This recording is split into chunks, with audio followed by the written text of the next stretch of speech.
Hi, welcome to Luxury in Moderation, where we appreciate the finer things in life without going overboard. If you're new here, welcome. My name's Joanne, and I love talking about everything luxury lifestyle. So if you like this kind of content, please make sure to like and subscribe to this video. Today, I would love to talk about watches, jewelry, and belts. So these are three categories that I haven't talked too much about on here, but I have obviously shopped in these categories. I've struggled with a lot of these categories, and now I feel like I've finally formed some thoughts that I can share around each of these topics. So let's kick things off with watches. So for the last year, I had been thinking of updating the watch I've had since my college days. And if I'm being honest, what really kicked off this interest in updating my watch was when I was being obsessed with Hermes, and I read and heard that, if you buy a watch from Hermes, then that really increases your likelihood of getting a bag offer. So I started scrolling through their watches, and to be honest, I am not a watch person, even though I have actually worked in the watch industry.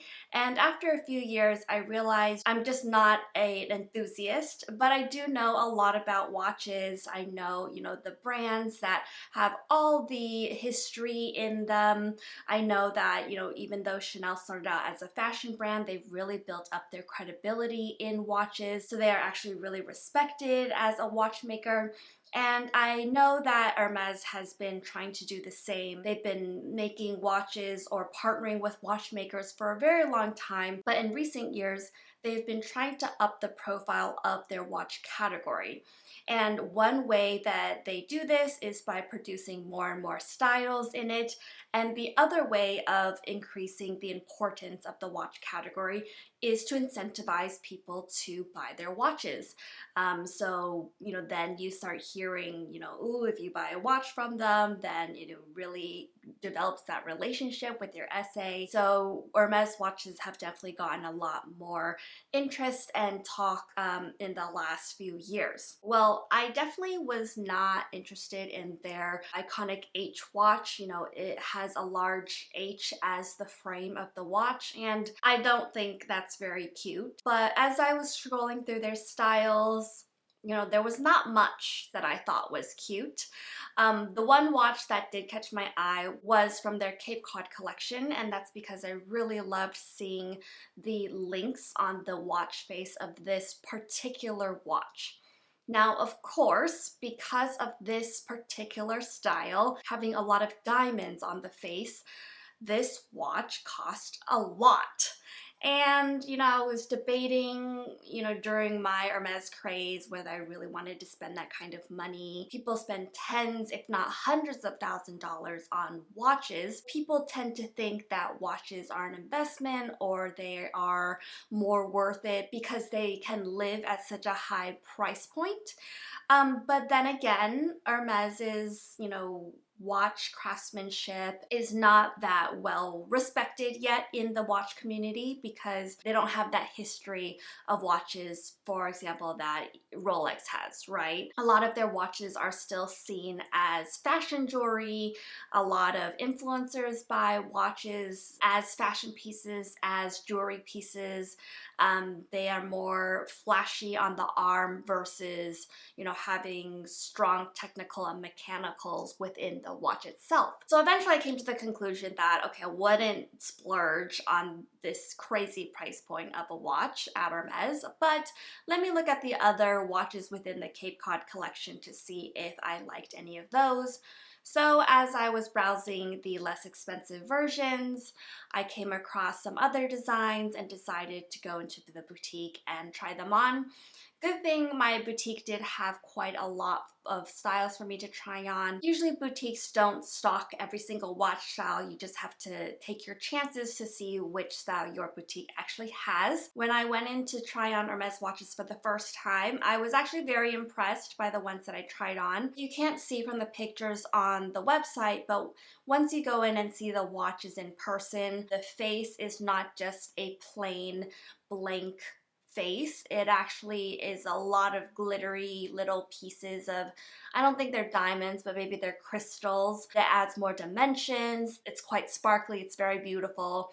So that definitely caught my attention. Unfortunately, I still had two issues with this particular watch. One is that I actually don't like the font that they use for the numbers. Once you get into the watch community, the font of the numbers is very important. It didn't look very cute to me. I know it's supposed to look like chain links, but it just looks a little childish, kind of ugly. So there was one hesitation. The other hesitation is that I actually use a watch very regularly. I've had the habit of having a watch on my arm since a very young age, so I do check my wrist for the time instead of my phone. I love that I can just flick my wrist, turn over, and see the time. So I definitely needed a watch that would actually tell the time and was not just going to be a jewelry piece. For me, telling a time on a watch can be a little tricky. You know, sometimes you forget that the numbers run together, and you know, if it's close to the top of the hour, then it's like actually the hour before. So I actually love having all of the numbers on a face, not just the 12, 3, 6, and 9 like this style that I tried on. So for me, there was still a question of whether this watch would be worth it. I thought it was pretty, but it was not that functional, and even though it would help me gain status as a customer of Hermes if I bought one of their watches, I wasn't sure that was worth it, you know, to spend my money there. Next, I just wanted to share another quick Chanel watch that I happened to try on. This was a pre-loved piece, so it's going for quite a lot less than MSRP, and it's called the Premier watch. It's a very classic style from them, and of course it is meant to look like jewelry. I just tried it on for fun. Again, I didn't really think it would be that functional for me without it having all the numbers, but I do think it's a really beautiful shape, and it would be a nice evening piece if I were to ever need more than my functional piece. In the end, I did actually get this Seiko rose gold watch. It was a gift for my husband for Christmas. I love that it is rose gold because my previous watch was in a silver, and it still has a diamond bezel, and most importantly, it has all the numbers on there that I think are in a very beautiful font. So I'm very happy with this very functional watch that I ended up with. Next, let's talk about jewelry. And I've mentioned jewelry a little bit on my channel. I talked about an Hermes bracelet on my wish list video. So let's dive into the world of jewelry a little bit more, because I think it's starting to get rather ridiculous. In this current luxury community, we've kind of seen the rage of the Cartier Love bracelets and the Cartier Justin Clou, and I want to go along that thread of this Justin Clou theme because, you know, Cartier's created this just the nail design that was supposed to be a little bit, you know, tough and edgy. They have diamond versions now that are more feminine, but the trend that it was trying to go into is more edgy. And then I think because the Justin Clou became so popular, other brands wanted to, you know, mimic or get along that trend as well.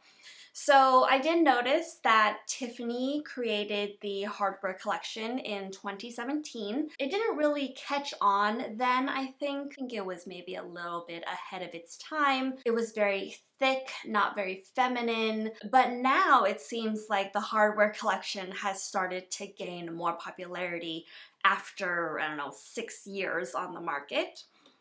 But the hardware collection didn't seem to take off as much as, you know, the Justin Clou bracelet, and so Tiffany tried again, and in 2022 they came out with the Tiffany Knot collection. This to me definitely looks like barbed wire, which I think conflicts with the fine jewelry essence. They add diamonds to it to make it more expensive, but at the end of the day, it's kind of like you're a grunge rebel and you want to be very edgy and you want to wear spikes. Now this past year, Tiffany hit it out of the park by again experimenting with this more industrial look when they came out with the lock collection. The lock collection looks like a lock. I didn't think it was very creative, but it was, I think, just that right balance of industrial but not too manly, not too burly,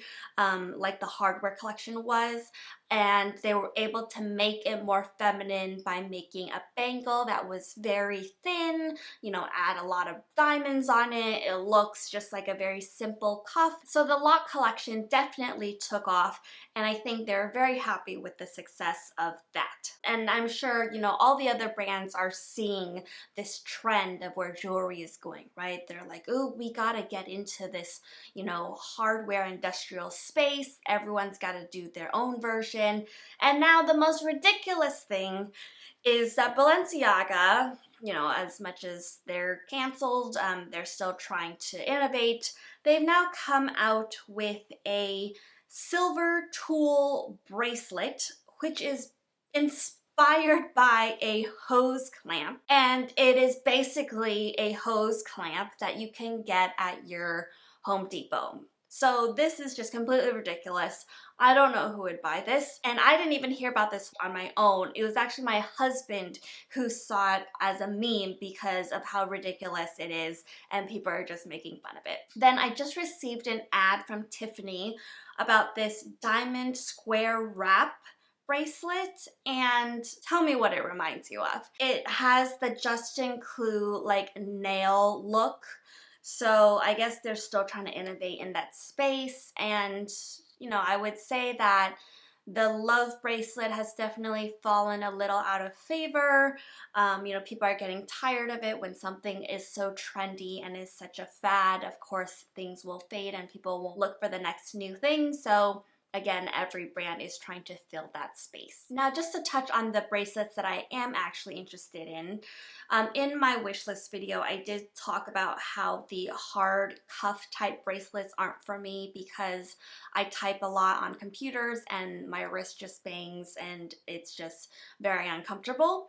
So I started looking into these soft chain link bracelets, and I actually found quite a few that I thought were very beautiful. So I did already mention the Hermes ex-libras bracelet that I have my eye on. Dior also has the Rose de Vence design, which I think is very gorgeous. I especially like it in the pink opal stone, but they have many stones and colors to choose from. And then finally, I also found that Chanel has a cocoa bracelet. They have a hard design as well, but I, again, was looking at the soft ones and I was surprised to find that there was also a lot of versions of those. So wouldn't it be nice if someone had all three of those and kind of stacked these soft bracelets on their arm instead of, you know, the hard bangle styles? I don't know if I could do it because honestly all these fine jewelry pieces are very expensive for what they are. I feel like the brand name is adding at least 50% to that retail price, and I don't think I could collect all three of those, but I do think it might be a nice change from all those stacks that we've already seen a lot of. Finally, I just wanted to mention branded belts. The reason why I've never really talked about belts is because I know I'm not a belt person.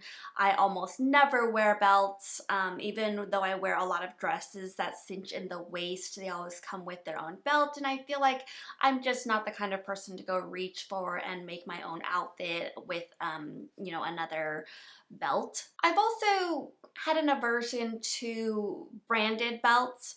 Like a CC belt, a GG belt, a CD belt from Dior, or of course the big H belt from Hermes. And I finally realized exactly why I don't like it. For me, even though clothes is a way to express myself, you know, I buy very specific pieces from very specific brands to show that, you know, I'm this type of woman or I'm not this type of woman. I still want to be the one wearing the clothes. And I feel like when the logo is so big and also at the center of your body, you know, where the belt buckle will be at the center of, you know, from side to side, from top to bottom. It's one of the most visible things that you're going to wear if you're going to wear a big logoed belt. I feel like then at that point it tips the scale and makes it so that the brand is wearing you. And I don't want to just be a walking billboard for a luxury brand. I still want to be the one in control. So, you know, I do buy a lot of iconic bags, but a bag is very detachable. You know, you can set it down at any moment, you can walk away from it. But if a belt is part of your outfit of the day, you're not just going to take that off. People are going to think you're undressing.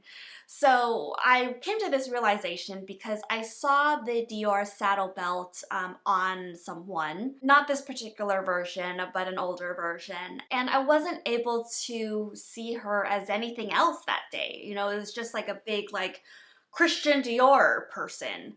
And then it's like the focus is not on the person, the focus is now on that belt. So anyways, I know this was kind of a random video where I was just sharing my thoughts on a bunch of different categories, but I thought it was an interesting perspective and I wanted to share that with you all. So thank you guys so much for watching. I really appreciate the time and I hope you've enjoyed this. Please let me know if you have any questions and I can't wait to see you in the next video. Bye!